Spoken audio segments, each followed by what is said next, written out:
रक्षाकरं पुण्यं सर्वोपद्रवनाशनं स्वाहा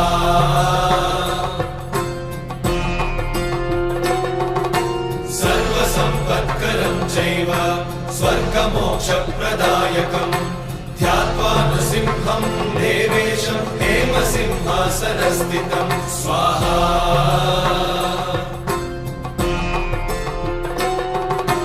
विवृत्तास्यं त्रिनयनं शरदिन्दुसमप्रभं लक्ष्म्यालिङ्गितवामाङ्गं विभूतिविरूपाश्रितं स्वाहा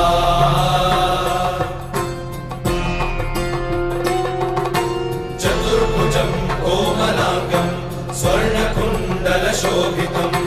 श्रिया सुशोभितोरस्कं रत्नकेयूरमुद्रितं स्वाहा